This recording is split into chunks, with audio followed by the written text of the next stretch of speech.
Halo, selamat sore semuanya. Halo, halo, selamat sore. Kedengeran suaranya, Bill? Dengeran, dengeran. Ya, oke. Perkenalkan, saya Ovin dan rekan saya yang akan menjadi speaker webinar sore ini dengan Bill Silitonga. Halo, apa kabar, Bill? Baik, Vin. Novin, apa kabar, Vin? Alhamdulillah baik.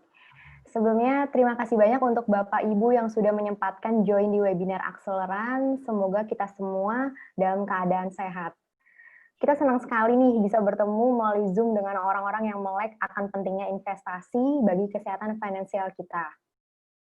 Just info, selama pandemi ini memang kita secara rutin mengadakan webinar setiap bulannya dengan topik yang berbeda. Sebelumnya kita pernah nih ngebahas tips-tips mendapatkan income tambahan di P2P lending, lalu pengetahuan agar terhindar dari investasi bodong. Nah, kalau untuk sore ini kita akan ngobrol bareng terkait apa aja sih platform pengembangan dana yang lagi happening di kalangan millennials. Dan bagaimana mencari platform yang cocok untuk kebutuhan kita. Nah, selama webinar dimulai, Bapak Ibu bisa bertanya di fitur kolom pertanyaan di bawah ini. Setelah webinar selesai, nanti kita akan bacakan satu persatu. Dan kita juga bagi-bagi saldo gratis nih, khusus di webinar ini untuk coba-coba investasi di P2P lending Akseleran. Caranya dengan mudah, Bapak Ibu tinggal download aplikasi Akseleran di App Store atau di web Akseleran, dan saat daftar nanti masukkan referral code ngobrol 100. Nanti Bapak Ibu bisa dapat free saldo plus bunganya. Oh iya, free saldo ini akan hangus selama 1 minggu jika tidak digunakan untuk pendanaan. Nah, di sini sudah ada Bill sebagai speaker kita. Bill ini lulusan manajemen bisnis dari Universitas Swasta di Jakarta. Sebelum bergabung di Akseleran, telah berpengalaman sebagai asisten manajer keuangan di sebuah perusahaan konstruksi. Dan selama 1 tahun terakhir, Bill aktif mengedukasi masyarakat untuk memahami manfaat dari mendanai UKM melalui Akseleran. Oke, langsung saja dipersilakan Bill untuk memulai webinarnya. Oke, terima kasih, Ovin. Ya, sebelumnya, Sama-sama. suara saya udah jelas ya, Vin ya? Udah jelas. Oke, nah, baik. Terima kasih, Bapak Ibu. Selamat sore, Bapak Ibu dan teman-teman sekalian. Selamat bergabung di webinar Akseleran kali ini.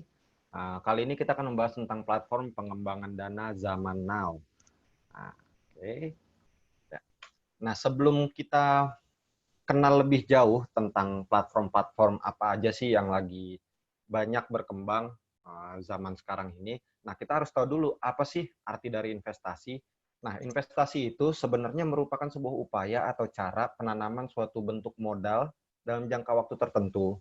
Nah, dengan harapan kita bisa mendapatkan keuntungan atau imbal hasil di masa yang akan mendatang.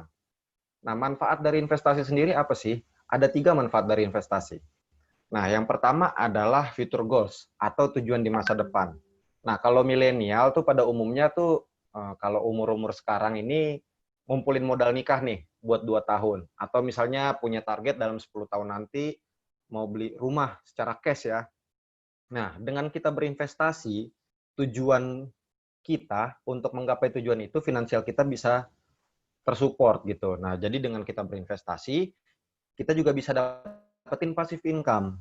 Nah, passive income ini adalah mendapatkan penghasilan tambahan. Nah, dengan adanya penghasilan tambahan ini, tujuan kita di masa depan itu bisa jauh lebih mudah tercapainya. Gitu. Nah, di samping itu juga untuk memitigasi inflasi. Nah, apa sih inflasi itu? Nah, kalau misalnya kita mau ngomongin inflasi, kita ada contoh nih, 10 years challenge. Nah, dalam 10 tahun ke belakang, di tahun 2009, uang 100.000 mungkin cukup ya buat kita beli kebutuhan sehari-hari. Nah, kalau di tahun 2019, tahun lalu, mungkin 100.000 aja udah nggak ada sisa mungkin ya. Nah, kalau untuk sekarang, tingkat inflasi di Indonesia itu memang rata-rata di 3 sampai 4% per tahunnya. Nah, jadi kalau misalnya kita mau ngembangin dana di platform yang memang cuma 1-3% aja per tahunnya, mungkin itu nggak akan cukup. Nah, ini adalah sebuah kebiasaan yang memang harus kita ubah. Nah, karena 80% masyarakat di Indonesia itu cuma menyimpan dananya, menyimpan uangnya itu hanya di tabungan atau di deposito. yang memiliki imbal hasil rendah. Kenapa itu tidak disarankan? Karena memang nilai di tabungan atau nilai uang di tabungan dan deposito itu sangat rentan tergerus sama inflasi. Nah, jadi kalau misalnya cuma dengan imbal hasil 1%, 2%, atau 3% per tahunnya, seperti di tabungan, itu nggak akan cukup untuk mengatasi inflasi. Nah, dalam kita berinvestasi, ada 3 pertimbangan yang paling utama. Yang pertama adalah return, yang kedua risk, yang ketiga adalah liquidity atau likuiditasnya. Nah, untuk kita mencapai tujuan di masa depan, seperti tadi tujuannya investasi, manfaat dari investasi sendiri, misalnya kita mau beli rumah nih di 10 tahun yang akan datang. Nah, kita harus tahu berapa banyak sih imbal hasil yang kita harus dapatkan selama setahun untuk kita bisa beli rumah dalam 10 tahun nanti secara cash. Nah, misalkan kita mau beli rumah dengan harga 1M nanti. Nah, untuk ngumpulin uang 1M, kalau misalnya kita cuma nyisihin uang 500.000 per tahun, per bulan, sorry, per bulan. Nah, kira-kira kita tuh butuh berapa dalam per tahun? Nah, kalau perhitungan saya itu, misalnya kita ambil 15% per tahun imbal hasilnya, kita butuh waktu sekitar 20 tahun untuk bisa dapetin uang 1M. Nah, di samping itu juga ada resiko yang harus kita perhitungkan juga. Nah, setiap investasi itu pasti ada resikonya juga. Nah, kalau misalnya kita mau masukin di tabungan, di deposito, ataupun misalnya kita mau beli emas, itu memang resikonya cukup minim ya. Resikonya cukup minim. Kalau kita perbandingkan sama platform investasi lain, kayak misalnya ada peer-to-peer lending, ada saham, dan segala macam, memang resikonya juga cukup tinggi. Nah, di samping itu juga likuiditas. Nah, likuiditas ini juga berpengaruh. Kalau misalnya kita berinvestasi di satu hal yang memang cukup sulit untuk cairnya, cukup sulit untuk liquidnya, itu maka akan sulit juga untuk kita. Misalnya kita ada kebutuhan mendadak, nah nanti kalau misalnya investasi kita nggak bisa langsung cair, ya kita akan kesulitan juga pada akhirnya. Nah, ini ada beberapa jenis-jenis instrumen pengembangan dana dan imbal hasilnya. Nah, di sini ada mulai dari tabungan, deposito, reksadana, properti, akseleran sebagai peer-to-peer lending, dan ada derivative trading dan cryptocurrency. Nah, kita bahas satu persatu. Oke, kalau misalnya kita ngomongin soal tabungan, deposito, dan emas, ini memang 3 jenis investasi yang memang orang umum ini banyak ketahui gitu. Nah, kalau tabungan, memang simpanan kita ini, uang kita ini bisa diambil kapan aja. Kita nggak terikat oleh perjanjian, kita nggak terikat oleh waktu. Nah, likuiditasnya memang sangat tinggi di sini, tapi bunganya imbal hasilnya itu hanya sangat kecil, cuma 1-2% per tahun. Nah, lalu ada deposito. Nah, deposito ini memang salah satu produk bank yang memang sejenis sama tabungan. Yang membedakan adalah deposito itu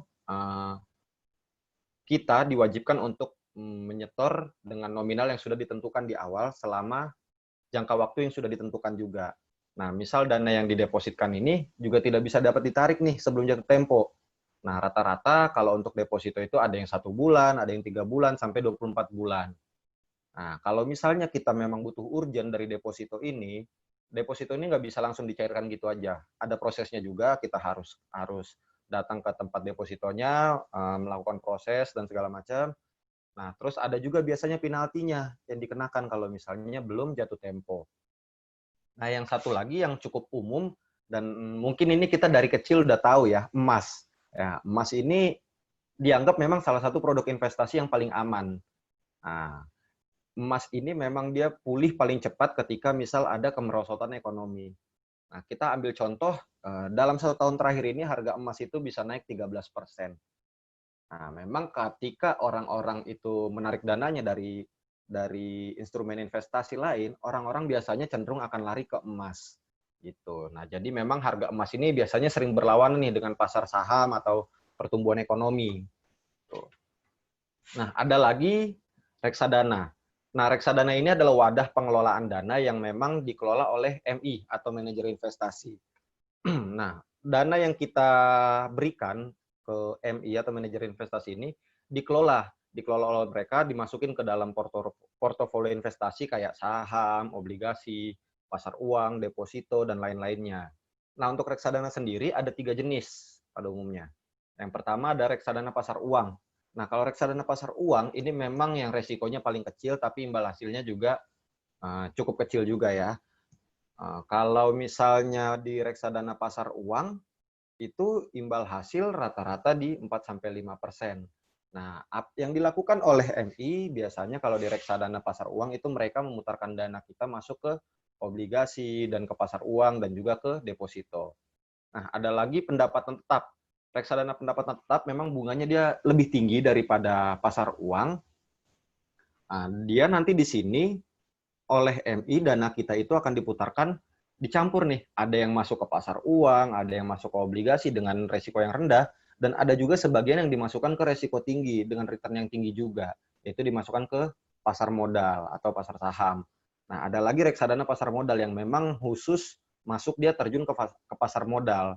Jadi dana yang tertitipkan ke MI ini memang dikelola untuk masuk ke pasar modal. Nah, pasar modal sendiri kalau kita masuk itu return-nya rata-rata bisa 10-15% per tahun. Nah, tapi yang menjadi resiko adalah seperti contoh ketika saat pandemi kemarin, di pertengahan Maret, itu harga saham semua anjlok selama pandemi ini. Bahkan kemarin di awal September juga harga-harga saham juga anjlok. Nah, ini juga pasti secara langsung akan berpengaruh ke reksadana pasar modal. Karena memang uang yang kita titipkan di MI ini itu diputarkan di pasar modal. Nah, selanjutnya properti. Nah, properti ini memang investasi yang cukup populer juga ya dari dulu. Nah, karena memang ini terkait upaya pemenuhan kebutuhan tempat tinggal atau kebutuhan papan kita. Nah, biasanya orang-orang yang sudah berkeluarga atau sudah bekerja itu punya impian pasti pengen punya rumah sendiri. Seperti tadi di awal saya sempat singgung, rata-rata orang punya tujuan masing-masing untuk berinvestasi. Nah, dengan misalnya dia punya tujuan dalam 10 tahun lagi mau beli rumah secara cash gitu. Nah, salah satu bentuknya juga ada juga yang memang orang berinvestasi di bidang properti. Nah, dengan pengertian lain, investasi properti itu biasanya orang ini membeli tanah atau membeli bangunan untuk dikembangkan atau dikelola lagi sebagai sumber pendapatan. Bisa juga misalnya mereka sewakan, bisa juga memang misalnya mereka jual belikan. Nah, cuma yang jadi permasalahan dalam investasi properti ini, selain dia return-nya yang cukup menjanjikan karena memang harganya pasti naik, yang menjadi permasalahan adalah likuiditasnya. Katakan misal tadi kita udah susah payah nabung sampai punya uang 1M, kita belikan semua 1M ini belikan rumah. Nah, ketika amit-amit ada kejadian yang memang kita membutuhkan dana cukup besar, gitu. Nah, kita kan nggak bisa langsung mencairkan properti kita. Kita nggak bisa langsung ngeluarin dana kita dari investasi kita yang dalam bentuk properti tadi. Butuh proses, butuh waktu untuk menjual properti tadi sehingga dananya bisa kita pakai gitu. Nah, ada lagi derivative trading atau trading forex biasanya. Nah, ini memang fluktuasinya cukup tinggi nih. Bahkan bisa dibilang lebih tinggi lagi daripada pasar saham atau pasar modal. Jadi kalau misalnya katakan kita punya uang 100 juta masuk ke trading forex, ini bisa aja bisa jadi nol dalam sesaat, bisa juga jadi 2 kali lipat dalam sesaat. Nah, memang resikonya cukup tinggi dan memang ini diperlukan ilmu dan pengetahuan yang jauh lebih dalam untuk berinvestasi di derivative trading atau trading forex ini. Nah, ini ada 2 jenis investasi yang memang cukup populer juga di kalangan milenial. Yang pertama cryptocurrency. Nah, tapi ini perlu dipahami juga kalau cryptocurrency itu mata uang digital yang memang dipakai untuk bertransaksi virtual dalam jaringan internet. Nah, teknologi blockchain ada dalam cryptocurrency ini ada teknologi blockchain yang membuat proses pembayaran itu jadi cepat dan memang minim akan kesalahan karena memang dia nggak pakai tenaga manusia lagi, tapi semuanya sudah digitalisasi, sudah terkomputerisasi gitu. Nah, yang menjadi permasalahan di cryptocurrency ini ada resiko pelanggaran hukum karena regulasi pemerintah itu melarang keberadaannya cryptocurrency. Nah, di samping itu juga fluktuasi cryptocurrency ini cukup tinggi karena nilai-nilai mata uang itu kan di cryptocurrency ini bisa mengalami kenaikan atau penurunan secara drastis dalam waktu yang cepat. Nah, ada lagi peer-to-peer lending. Ini yang lagi cukup banyak digandrungi oleh masyarakat. Nah, peer-to-peer lending sendiri terbagi jadi 2 jenis. Ada P2P konsumtif, ada P2P produktif. Nah, kalau P2P konsumtif itu biasanya lender atau si pemilik dana itu memberikan pinjaman, memberikan uang kita, memberikan dana kepada peminjam yang memang bertujuan untuk konsumtif. Misalnya ada peminjam yang untuk mau beli HP, mau beli laptop, atau mau beli motor, atau untuk keperluan lainnya, tapi itu keperluan pribadi. Nah, itu adalah P2P konsumtif. Nah, ada lagi P2P produktif. Di sini biasanya lender atau si pemilik dana itu memberikan pinjaman untuk utang modal pekerjaan. Jadi misalkan Bapak Ibu nih punya dana, terus ada saudara nih yang mau pinjam buat ngejalanin usaha. Nah, itu termasuk lending produktif masuknya. Nah, sebagai contoh kalau di P2P produktif tadi, misalkan ada perusahaan-perusahaan konstruksi yang memang butuh dana. Nah, dengan adanya P2P produktif ini, itu bisa menjadi solusi bagi para pelaku-pelaku usaha yang memang kesulitan dana. Tuh. Nah, ada apa sih dengan peer-to-peer lending? Nah, jadi memang kalau di peer-to-peer lending, kenapa peer-to-peer lending ini cukup hype sekarang? Karena memang yang pertama ada kebutuhan dana bagi para pelaku-pelaku UMKM dan juga ada kelebihan dana dari masyarakat sebetulnya. Nah, jadi memang untuk para pelaku usaha UKM dan mikro itu rata-rata per tahun itu butuh pembiayaan hingga 1.600 triliun. Nah, tapi yang jadi permasalahan udah perbankan cuma bisa menyalurkan sekitar 600 triliun. Jadi masih ada gap sekitar 1.000 triliun, masih ada kebutuhan dana sekitar 1.000 triliun. Dan ini memang nggak bisa dipenuhi. Gitu. Nah, kalau dari segi masyarakat, berdasarkan data yang memang sudah kita kumpulkan, jadi memang rata-rata masyarakat itu punya disposable income atau pengeluaran yang memang tidak pengeluaran yang memang tidak pada tempatnya, tidak pada posnya. Itu rata-rata 2,4 juta per bulan. Nah, jadi di sini ada funding gap, ada celah di mana ada kekosongan di mana ada kebutuhan dana dan ada kelebihan dana dan ini tidak bisa disalurkan oleh perbankan biasa. Nah, kebanyakan penyebab dari funding gap sendiri yang pertama, kalau dari segi pelaku usaha, dari segi UKM dan usaha mikro, itu yang pertama ada permasalahan di cash flow. Nah, karena skema pembayaran pinjaman di bank-bank konvensional itu tidak sesuai biasanya sama bisnis UKM. Nah, yang kedua, ada permasalahan di aset karena banyak usaha-usaha kecil menengah itu memang belum tentu mereka memiliki aset. Gitu. Dan yang lebih lagi ada permasalahan birokrasi. Nah, proses persetujuan dari misalnya kapan kita mengajukan sampai itu dicairkan itu makan waktu cukup panjang gitu. Nah, jadi memang ini yang jadi permasalahan kenapa banyak pelaku-pelaku usaha yang tidak bisa masuk mengajukan pinjaman ke bank atau tidak bankable gitu. Nah, jadi memang ada permasalahan di situ dan di samping itu juga dari sisi masyarakat atau dari sisi investornya ada juga 3 permasalahan yang memang menjadi momok ya. Yang pertama, masih banyak juga orang yang tidak sadar apa sih pentingnya investasi gitu. Karena sebagai contoh misalnya kita lihat masyarakat-masyarakat yang di pedesaan itu masih banyak banget mereka setelah panen, setelah panen raya, mereka dapat hasil yang cukup besar, ya mereka tidak diapa-apain uangnya, tidak dikembangkan, tapi justru cenderung disimpan gitu aja gitu. Nah, kalaupun mereka ada masyarakat yang memang sudah sadar apa itu investasi, udah ngerti apa itu investasi. Nah, cuma masih ada juga yang nggak tahu nih harus ngapain. Mereka nggak tahu kalau investasi itu manfaatnya buat mereka apa. Ketika mereka sudah tahu pun, mereka nggak tahu mau harus kemana nih biar bisa melakukan investasi. Gitu. Jadi memang ada 3 permasalahan ini. Yang pertama tidak tahu bahkan mereka butuh investasi itu apa. Mereka tuh nggak sadar kalau memang investasi itu penting. Nah, ada juga yang memang sadar, cuma memang masih ragu gitu karena memang masih banyak belum tahu nih soal investasi. Nah, yang ketiga, banyak juga masyarakat yang memang sudah tahu, sudah mengerti, tapi nggak bisa buat berinvestasi karena memang nggak ada akses.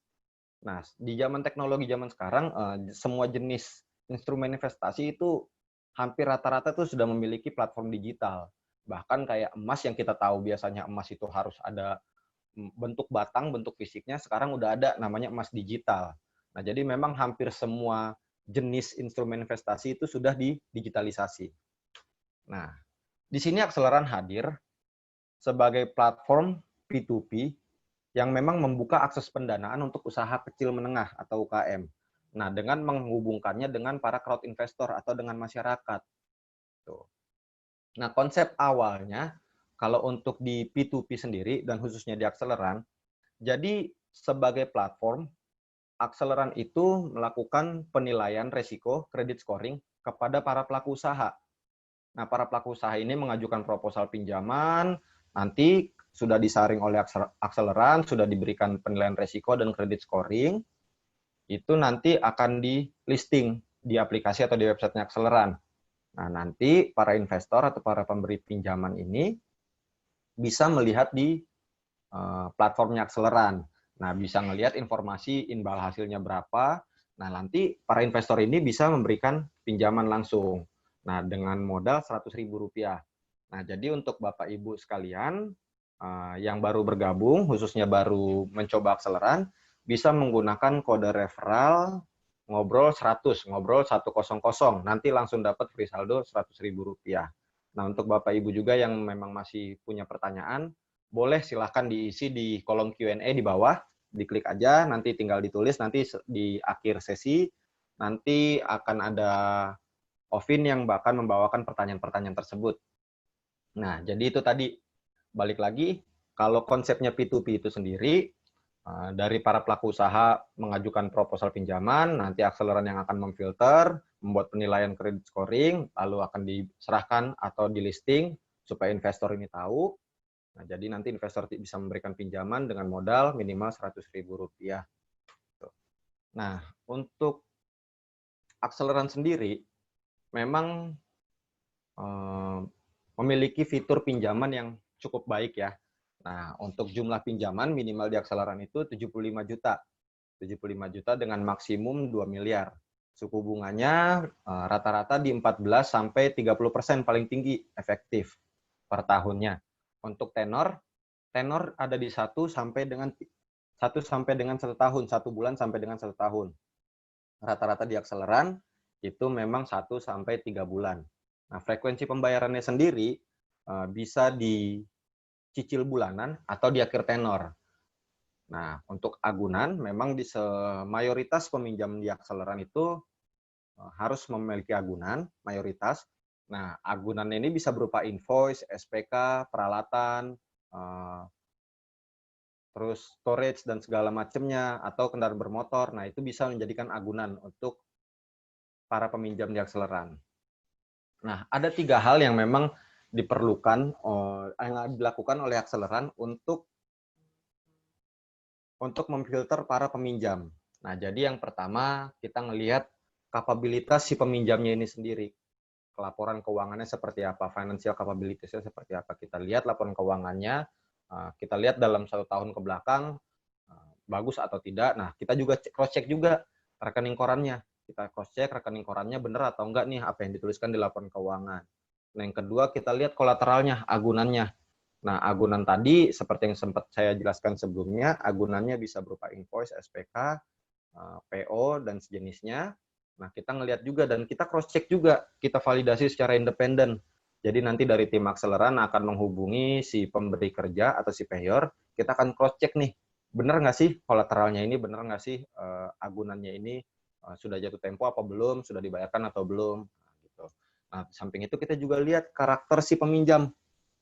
Nah, kita untuk mengecek karakter peminjam, kita kerjasama sama Biro Kredit itu Pevindo. Nah, Biro Kredit Pevindo, nah kita ngecek nih karakteristiknya seperti apa. Kita cek apakah dia punya histori pinjaman yang sempat macet atau gimana. Nah, kita cek juga. Selain itu, kita juga ngeliat karakter industrinya juga.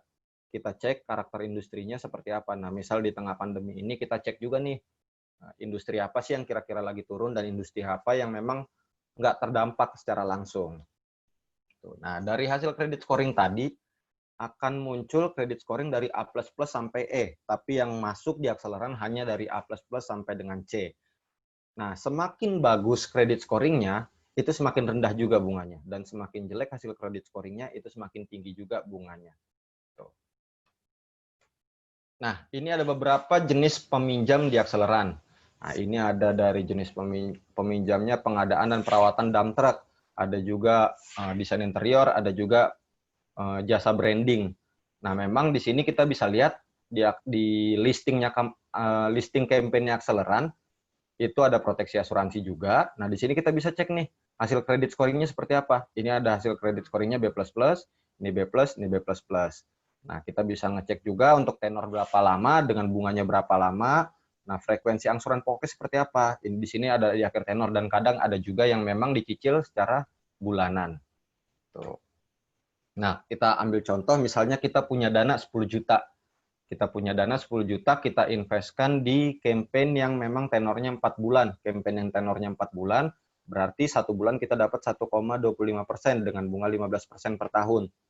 Ini seperti contohnya, dalam tiap bulan itu kita terima bunga, kita terima interest payment-nya 125.000. 125.000 sampai dengan bulan keempat, nanti dibayarkan di akhir tenor pokok peminjamannya 10 juta plus bunganya. Jadi di akhir tenor di 10 juta 125.000. Berarti total yang kita dapatkan itu 10 juta 500.000.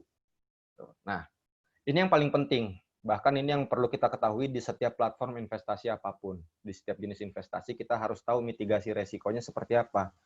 Nah, kalau di akseleran sendiri, di peer-to-peer lending, resiko paling besar adalah resiko kredit macet. Nah, bagaimana akseleran mengatasinya atau bagaimana akseleran mitigasinya? Yang pertama, hampir semua peminjam itu memakai jaminan, memakai agunan. Nah, nilai agunannya ini harus 130% lebih besar dibanding nilai pengajuan pinjamannya. Jadi misalkan dia mau mengajukan pinjaman 1M, nilai agunannya harus minimal 1,3M. Dan selain itu, setiap jaminan itu didaftarkan secara hukum. Kita daftarkan, kita notarilkan di kantor fidusia, catatan fidusia. Nah, nanti, jadi dengan catatan fidusia ini, ketika jaminan ini ketika ada peminjam yang memang bandel dalam tanda kutip, yang memang misalnya sempat lari atau gimana segala macam. Nah, dengan adanya jaminan fidusia ini, dengan adanya ikatan hukum ini, ranah hukumnya menjadi ranah pidana. Jadi bukan perdata lagi, tapi jadi pidana. Nah, seluruh jaminan juga kita verifikasi secara independen, seperti yang tadi saya sudah jelaskan. Misalkan PTA dapat proyek dari PTB. Nah, agunan yang diberikan ini, misalkan agunan invoice, tagihan invoice kepada PTB. Nah, kita sebagai dari akseleran, kita verifikasi secara independen ke PTB-nya. Kita cek, benar nggak sih ada invoice yang ditujukan kepada PTB, benar nggak sih dulu PTB sempat memberikan pekerjaan ke PTA sehingga PTA bisa mengeluarkan tagihan ke PTB. Nah, di samping itu juga ada penagihan aktif dari tim collection-nya akseleran. Jadi tim collection-nya akseleran ini memang in-house semua, bukan dari pihak ketiga atau bukan dari pihak luar. Nah, jadi tim collection kita juga memang aktif sebelum dan sesudah jatuh tempo melakukan penagihannya. Tuh. Nah, di samping itu juga ada asuransi kredit. Nah, mayoritas peminjaman di akseleran itu menggunakan asuransi kredit. Nah, asuransi kreditnya kita sekarang menggunakan AC. Kita kerjasama dengan AC Insurance dengan nominal proteksinya 80-85% dari pokok pinjaman. Tuh. Nah, ada lagi satu lagi yang memang cara mitigasi yang memang harus dilakukan oleh para lender, yaitu melakukan diversifikasi pinjaman. Nah, misalkan tadi kita ambil contoh punya dana 1M. Kalau misalnya kita punya dana 1M, kita investasikan hanya di satu jenis investasi atau satu jenis platform, itu resikonya akan sangat tinggi. Misalkan tadi kita investasikan hanya untuk di rumah saja, di properti saja. Nah, ketika ada permasalahan apa-apa, ya kita akan sulit untuk mencairkannya. Atau misalkan masuk ke pasar saham. Nah, masuk ke pasar saham, itu tidak diversifikasi. Nah, akibatnya ketika pasar saham itu lagi anjlok, ya harga-harganya juga ikut anjlok semua, akhirnya investasi kita juga jadi turun, bahkan cenderung merugi. Gitu. Nah, jadi cara yang paling tepat adalah melakukan diversifikasi pinjaman. Misalkan masuk ke akseleran, itu disebar ke beberapa pinjaman, disebar ke banyak peminjam. Tuh, dan ini hanya salah satunya cara yang bisa dilakukan oleh lender. Tuh. Nah, akseleran sendiri juga sudah memiliki izin final dari OJK. dan memiliki sertifikat ISO 27001 perihal keamanan data nasabah. Nah, ini ada beberapa media kredibel Akseleran. Nah, di akhir tahun 2019, Akseleran mendapatkan funding seri E. Funding seri E ini digunakan untuk kebutuhan operasional Akseleran. Tuh. Nah, di sini juga kita bisa lihat ada pertumbuhan Akseleran selama pandemi. Nah, ini Akseleran Management Team. Nah, untuk Akseleran Management Team sendiri, memang Akseleran ini didirikan oleh orang-orang yang cukup profesional pada bidangnya. Nah, kita dipimpin oleh Bang Ivan Tambunan. Bang Ivan Tambunan ini seorang pengacara perbankan yang memang udah berpengalaman dan mempunyai latar belakang soal finansial yang kuat. Tuh. Nah, terus di bagian kreditnya, kita ada Bang Christopher Gultom. Nah, memang Bang Christopher Gultom ini dulunya konsultan keuangan dari EJ Capital. Nah, jadi memang Bang Christopher ini memang sudah sangat berpengalaman di bidang penggalangan dana, pembiayaan, dan sejenisnya. Nah, lalu untuk di Chief Finance-nya kita ada Bang Mika. Bang Mika ini seorang akuntan yang berpengalaman dan juga seorang senior auditor yang memang udah berpengalaman juga di banyak perusahaan. Nah, untuk risk-nya sendiri, untuk Chief Risk, kita ada Bang Ganda Rusli. Bang Ganda Rusli ini memang dulunya senior bankir yang memang terakhir dari Commonwealth. Nah, Bang Ganda Rusli ini memang berpengalaman dan spesialisasinya memang kepada manajemen risiko. Nah, berikutnya ada Bang Russell dan juga Bang Andri Madian. Nah, untuk progres dan timeline Akseleran sendiri berdiri dari tahun 2017. Nah, di bulan Oktober kita launching platform P2P-nya, launching platform peer-to-peer lending bulan Oktober 2017. Dan sampai saat ini, Akseleran sudah memiliki total user 369.000 dengan total penyaluran 1,4 triliun selama Akseleran berdiri. NPL saat ini di angka 0,25%. Nah, target dari Akseleran di akhir 2020 memang kita memiliki target disburse kita atau penyaluran pinjaman kita sampai dengan 2 triliun. Nah, kenapa sih Akseleran? Karena Akseleran ini yang pertama menguntungkan, imbal hasilnya 14-30% per tahun. Nah, justru ini memang jauh lebih besar daripada deposito biasanya. Seperti yang tadi sempat sudah dijelaskan, kalau misalnya kita punya target finansial dalam waktu yang cukup panjang, misal 5-10 tahun, nah kita perlu tahu juga nih imbal hasil yang kita butuhkan berapa. Nah, imbal hasil yang ditawarkan oleh Akseleran itu 14-30% per tahun. Nah, lalu proses berikutnya mudah untuk mendaftar di Akseleran itu mudah. Semuanya online, semuanya bisa dilakukan dari mana aja dan kapan aja, cukup download atau cukup buka website Akseleran. Tuh. Terus aman juga, Akseleran juga aman, memang sudah memiliki izin final dari OJK. Nah, 99% pinjamannya, mayoritas peminjamnya itu memang harus memakai agunan. Nah, ada juga beberapa peminjam yang tidak memakai agunan, itu peminjam-peminjam dari e-commerce. Nah, kita kerjasama sama Tokopedia, Bukalapak, Ralali, dan sejenisnya. Nah, jadi memang para pelapak-pelapak atau para pedagang online ini bisa mengajukan pinjaman melalui platform mereka kepada Akseleran. Tuh. Nah, di samping itu juga kita memberikan kontribusi langsung untuk negara. Nah, seperti yang kita tahu, isu resesi ini kan cukup kuat ya. Nah, salah satu penangkal resesi yang paling ampuh yaitu adalah dengan berjalannya usaha-usaha kecil menengah, UKM dan mikro. Gitu. Nah, jadi memang dengan adanya kita menyalurkan pinjaman melalui Akseleran, nah, kita nih berkontribusi langsung juga untuk membantu para penggerak ekonomi negara. Nah, di samping itu juga, berinvestasi di Akseleran itu murah, karena hanya membutuhkan modal Rp100.000. Bahkan bisa gratis juga, karena Akseleran kita bagi-bagi free saldo 100.000.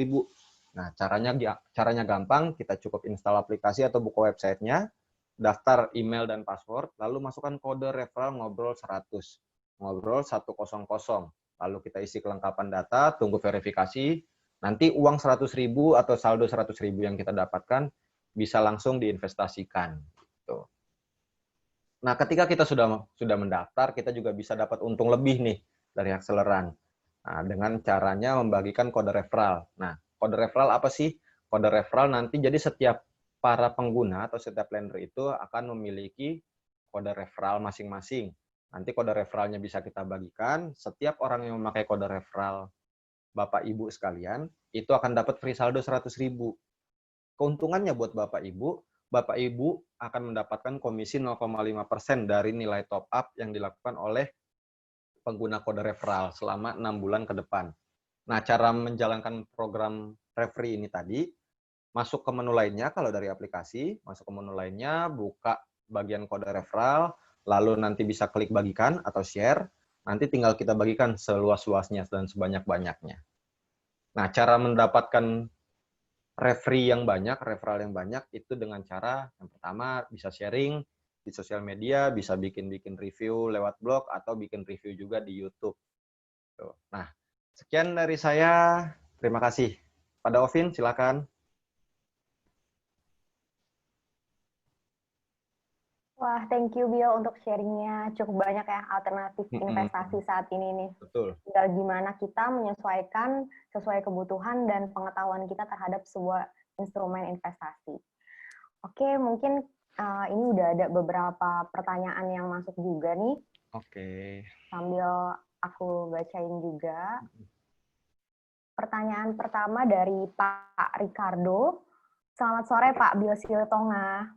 Oke, selamat Saya sore. ingin bertanya, jika seandainya saya meminjam kepada peminjam A, kemudian peminjam A tersebut tidak mengembalikan uang pinjaman saya, jika terjadi kasus seperti itu, apakah uang saya ditanggung oleh akseleran bahwa 100% kembali beserta profitnya? Mungkin dijawab dulu yang ini nih. Oke, nah kalau terima kasih Pak Ricardo pertanyaannya. Nah, kalau untuk resiko yang paling besar seperti yang tadi saya sempat jelaskan, memang resiko paling besar itu adalah terjadi resiko kredit macet atau bahkan gagal bayar. Nah, akseleran di sini sebagai platform memang tidak akan menjamin bahwa 100% kembali. Nah, untuk itu ada asuransi kredit. Nah, asuransi kredit ini menanggung 85% dari pokok. Misalkan Bapak Ricardo ngasih pinjaman dengan 1 juta dari 1 juta, nah nanti kalau misalnya amit-amit ada kejadian gagal bayar ini akan di-cover langsung oleh asuransi sebesar 85% dari pinjaman yang Bapak Ricardo berikan. Berarti kalau misalnya tadi dari 1 juta, Pak Ricardo akan dikembalikan 850.000 gitu. Iya. Jadi kalau di akseleran untuk yang proteksi asuransi bisa pilih campaign yang ada logo proteksi asuransinya. Ya, betul. Nah, itu akan di-cover 85%.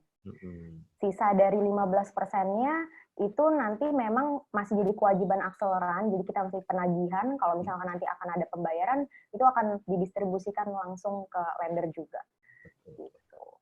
Dari Pak Ricardo lagi juga nih pertanyaannya, kemudian untuk tipe kampanye yang paling bagus di akseleran apa ya?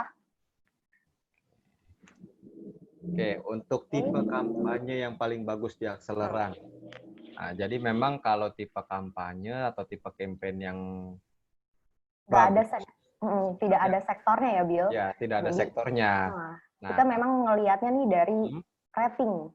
Ya, betul. Biasanya dari rating atau dari hasil kredit scoringnya. Jadi memang nggak ada secara khusus, oh ini nih listing pinjaman-pinjaman yang bagus. Nah, tapi ada tips juga untuk Pak Ricardo, kalau misalnya untuk mau melakukan pendanaan, bisa dicek dulu nanti nih, apa sih yang jadi agunannya. Nah, rata-rata memang kalau agunan yang paling gampang cair itu agunannya bentuknya invoice. Gitu. Dan di samping itu juga bisa lihat juga nih histori pinjamannya. Nah, ini yang cukup memang jadi jadi acuan. Selain kredit scoring tadi, bisa ngeliat juga histori pinjamannya. Kita lihat histori pinjaman selama dia di akseleran itu sudah berapa kali meminjam dan sudah berapa banyak lunas, pernah terlambat atau enggak, pernah telat atau enggak. Gitu. Oke, masih dari Pak Ricardo nih. Oke. Apa kelebihan akseleran dibandingkan aplikasi pendana lainnya? Kalau kelebihannya akseleran, nanti dibilang nyombong kita, Vin. Enggak ya. Jadi kalau akseleran ini sendiri, yang pertama memang dari segi penanganan agunannya sendiri. Seperti yang tadi saya sempat jelaskan, jadi setiap agunan di akseleran itu diikat secara hukum. diikat secara hukum, dan memang setahu saya nih nggak ada nih P2P lain yang memang mengikat secara hukum nih agunannya. Gitu. Jadi memang kita setiap agunan itu didaftarkan di kantor fidusia. Tuh. Itu yang menjadi salah satu kelebihan Akseleran mungkin dibanding yang lainnya ya, dibanding kompetitor yang lainnya. Gitu. Iya. Sering baca-baca review juga, jadi kalau misalkan untuk pemula memang lebih nyaman nih di Akseleran karena kita memang lender ini akan dihandle sama RM-nya masing-masing gitu. Nah, ini juga kita jadi dari sisi transparansinya juga di website sama aplikasi kita. Lalu juga kalau kita mau menghubungi dari pihak Akseleran, kita banyak banget pilihannya nih. Kita ada dari RM-nya langsung via WhatsApp atau di kontak di CS-nya juga. Lalu di sosial media. Nah, itu open banget ya sosial media kita. Betul, betul. Sekian pertanyaan dari saya, terima kasih. Itu dari Pak Ricardo, tapi masih banyak juga nih di bawah dari Pak Ricardo. Waduh, oke. Kak, tadi dari Pak Ricardo juga nih, Kak, tadi kode promonya apa? Agak putus-putus tadi. Oke, kode promonya nanti saat mendaftar bisa gunakan ngobrol 100. Nanti ada free saldo plus nanti bisa dapat bunganya juga. Ada lagi nih pertanyaannya dari Anonymous. Saya sudah berinvestasi di Akseleran sekitar 2 tahun, dan saya sangat nyaman investasi di platform ini. Dari 2 tahun pengalaman saya, tingkat kemacetan saya hanya sekitar 0,5%. Dan saya lihat NPL Akseleran di saat pandemi ini malah kecil sekali, hanya sekitar 0,2%. Apa sih tips and triknya Akseleran bisa menjaga angka gagal bayarnya tetap rendah? Nah, terlebih lagi di saat pandemi ini ya, jadi memang bahkan dari awal tahun 2020 memang kita fokus untuk menerima pinjaman itu yang memiliki agunan bentuknya invoice. Kenapa bentuknya invoice? Karena kalau misalnya kita pakai agunan dengan bentuk lain, itu kan masih ada resiko pekerjaannya tidak terselesaikan. Nah, tapi kalau misalnya dengan agunan invoice, ini kan artinya pekerjaannya sudah selesai, dan tinggal hanya menunggu pembayaran. Nah, misalkan kita ambil contoh sebuah perusahaan kontraktor. Nah, perusahaan kontraktor ini biasanya baru akan dibayarkan ketika pekerjaannya sudah selesai, ketika bangunan yang dia bangun itu udah jadi.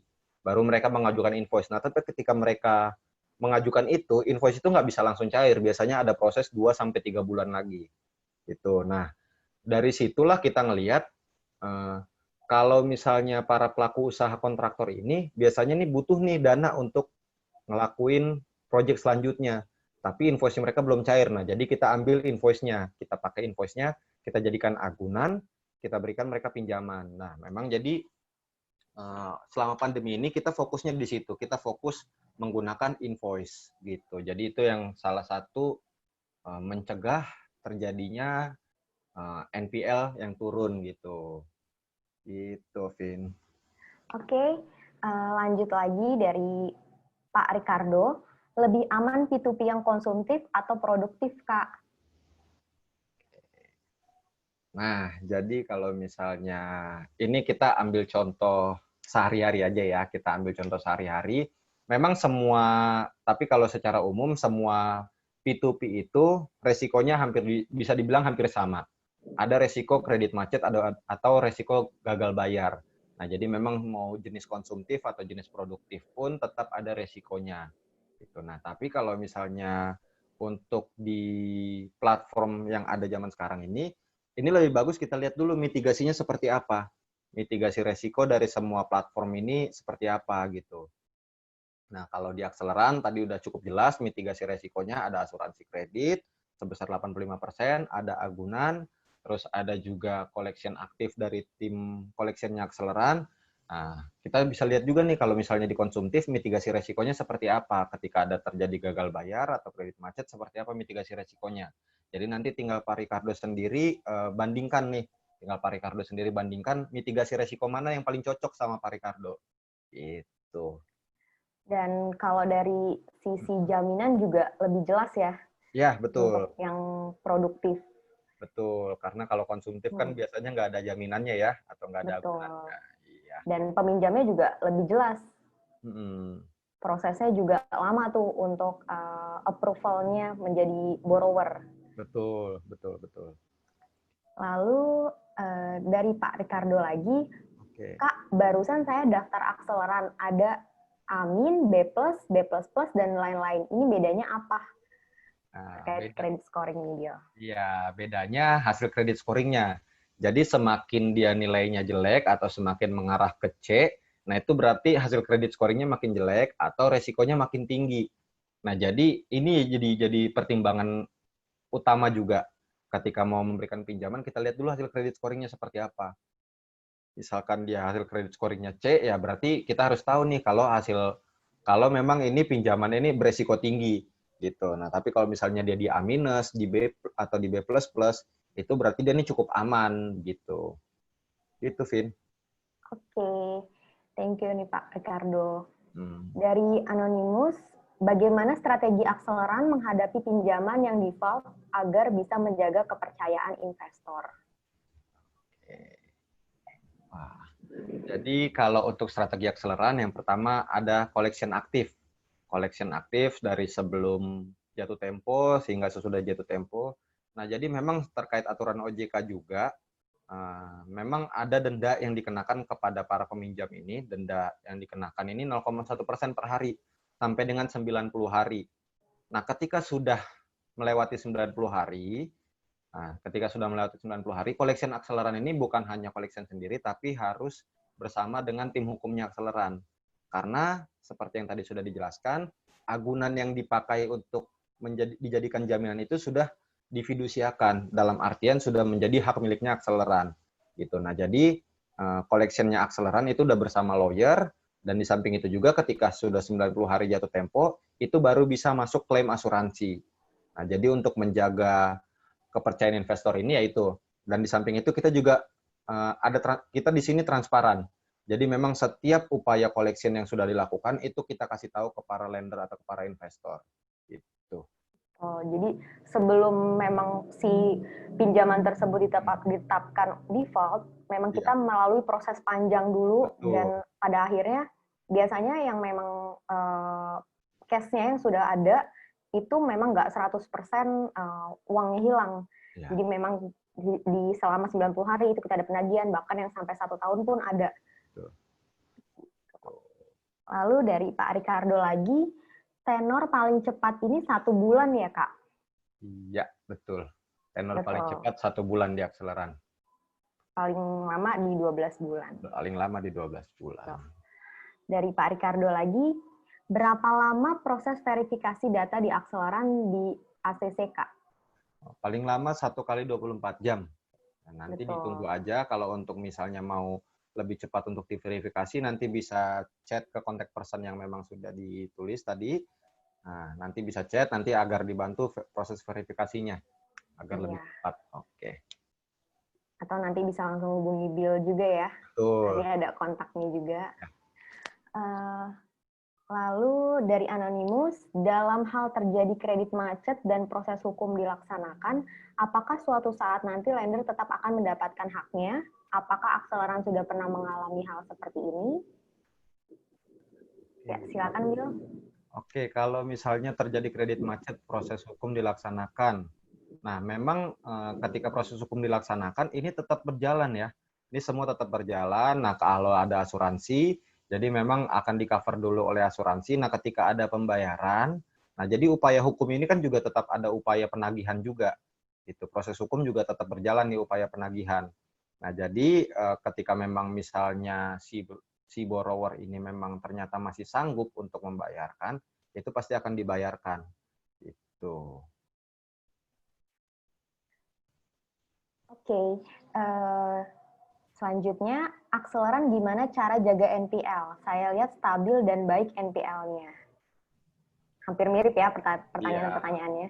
Hampir mirip. Nah, kalau untuk cara jaga NPL yang tadi ketika di masa pandemi ini memang kita filter untuk agunan-agunannya, kita fokuskan di invoice. Jadi supaya menghindari resiko-resiko kredit macet, kita berfokus pada invoice yang memang hanya tinggal penagihan aja. Gitu. Kalau udah invoice kan berarti pekerjaannya sudah selesai, tinggal menunggu pembayaran. Gitu. Thank you pertanyaannya nih Pak. Dari Risma Arwan, halo Pak, apakah invoice itu bisa diagunkan di Akseleran? Bisa Ibu Risma, bisa diagunkan di Akseleran. Nanti kalau memang misalnya Ibu Risma berminat untuk menjadi borrower, nah nanti boleh hubungi di kontak person yang memang sudah ditulis atau boleh hubungi saya langsung. Gitu. Thank you Ibu Risma. Lanjut lagi pertanyaannya nih.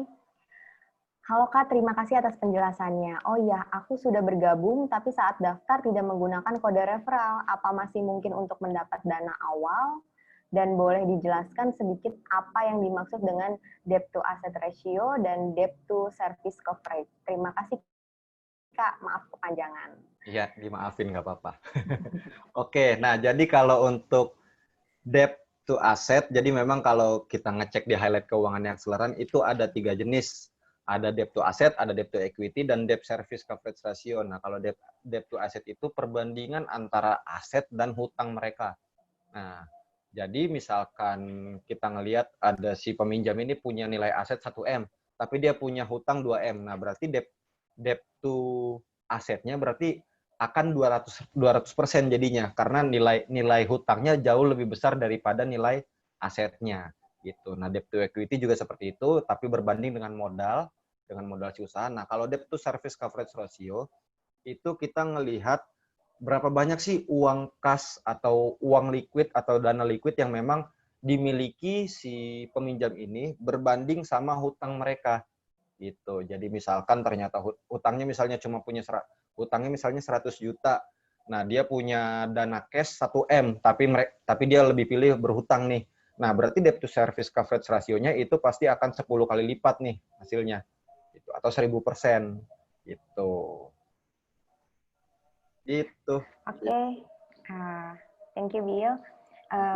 Lanjut lagi pertanyaan dari Pak Riki Arif. Bisa tolong dijelaskan mekanisme bagaimana pencairan asuransi dilakukan, seperti berapa lama kasusnya dari gagal bayar, karena kalau tidak salah tidak langsung cair asuransinya. Betul, betul Pak Riki Arif. Jadi memang ada proses di sini. Nah, ketika memang si peminjam ini telat, itu memang harus kita tunggu dulu 90 hari. 90 hari sampai memang dinyatakan mereka default, baru itu kita bisa ajukan klaim asuransi. Ini terkait aturan juga memang sudah ditetapkan, jadi memang ketika mereka telat, kita kasih batas waktu sampai 90 hari. Nah, ketika sudah 90 hari, itu baru akan masuk proses klaim asuransi. Nah, klaim asuransi sendiri memang butuh proses juga, karena pasti ada proses validasi, ini itu dan segala macam, jadi mungkin akan memakan waktu tambahan 2 bulan sampai 3 bulan berikutnya. Gitu. Terima kasih pertanyaannya dari Pak Riki Arif.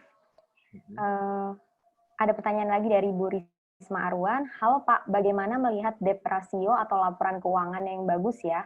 Karena ada juga di Akseleran peminjamnya baru pertama kali, jadi belum bisa dilihat reputasi borrower. Maka kita harus lihat laporan keuangan, lalu bagaimana melihat debt ratio atau penentu laporan keuangan perusahaan itu sehat ya Pak?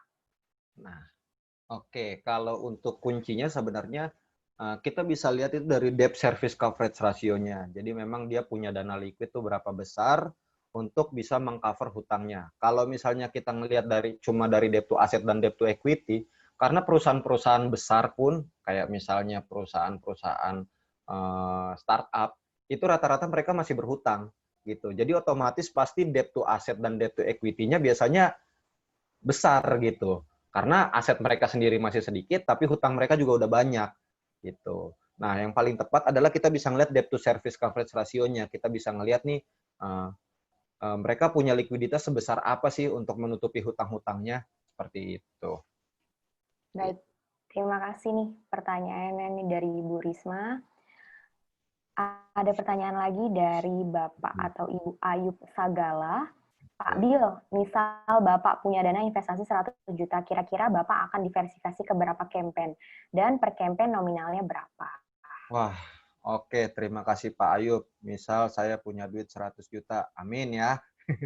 Nah, kira-kira akan didiversifikasi ke beberapa campaign. Nah, biasanya memang yang disarankan itu 5-10% dari dana. dimasukkan ke satu campaign. Misalnya punya uang 100 juta berarti kita bisa masukin dari 5 juta sampai dengan 10 juta ke satu campaign. Jadi memang itu paling tepat untuk diversifikasi. Gitu. Iya. Terima kasih nih pertanyaannya dari Bapak Ibu Ayub Sagala. Oke, ada pertanyaan dari Pak Ricardo, CP-nya berapa, Kak?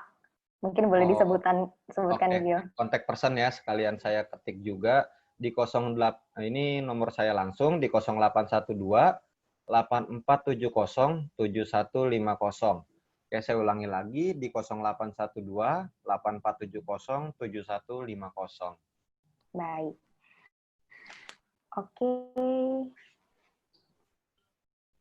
Ada pertanyaan lagi dari Pak Riki Arif terkait tenor maksimal 12 bulan, apakah bisa borrower melakukan perpanjangan tenor jika ternyata dari tenor awal yang telah disepakati, borrower belum bisa membayar sepenuhnya tanpa harus melikuidasi aset borrower karena borrower masih menyatakan sanggup bayar.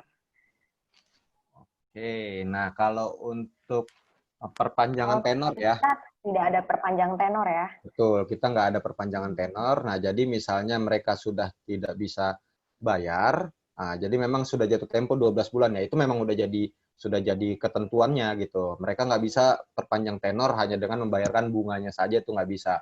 Kalaupun mereka harus melakukan perpanjangan tenor, mereka harus mengajukan agunan baru. Jadi mengajukan campaign baru. Nah, campaign yang nanti campaign baru yang menggalang dana ini difungsikan untuk menutup campaign yang memang mereka belum bisa bayar tadi.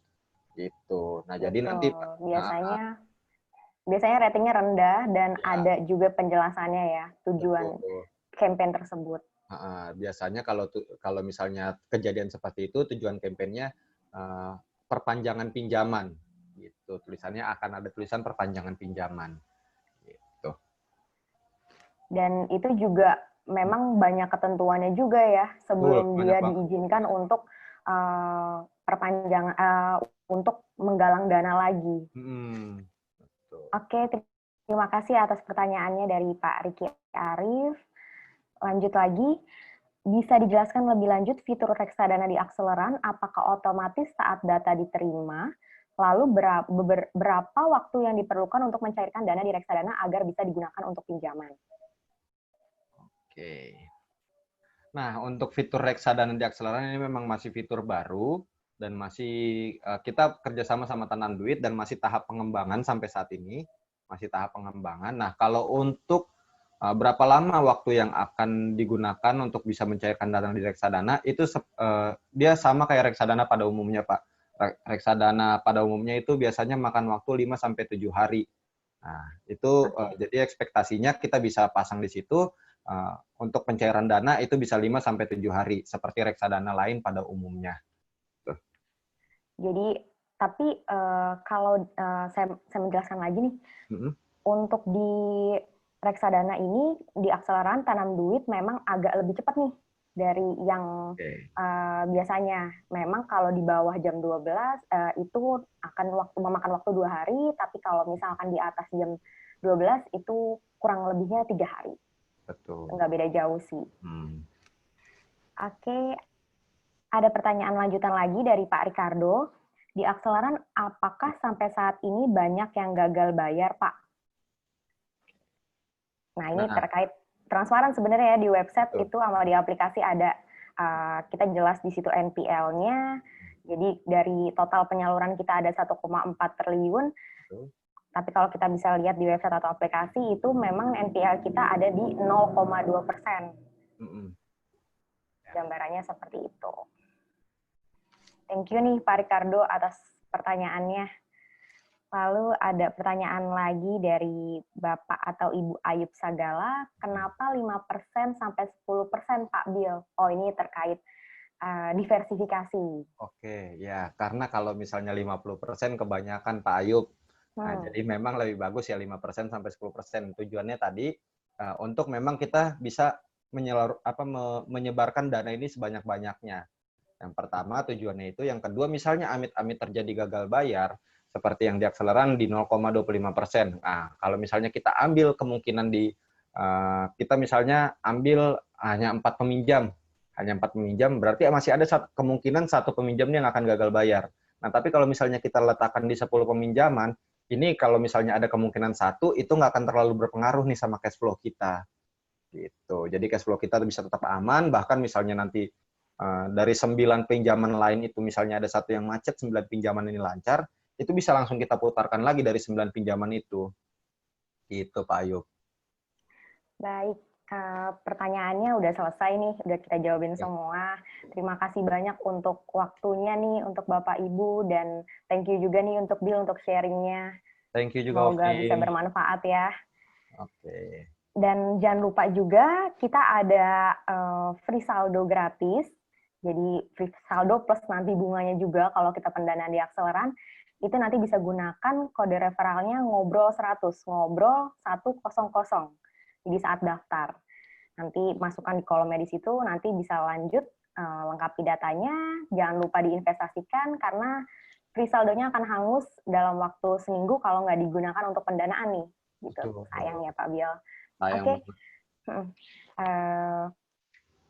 mungkin kita sudahi dulu nih untuk webinarnya. Tetap semangat menggapai kemerdekaan finansial sambil memajukan perekonomian negara dengan bantu UKM nih. Maju lebih cepat bersama Akseleran. Thank you. Thank you semua.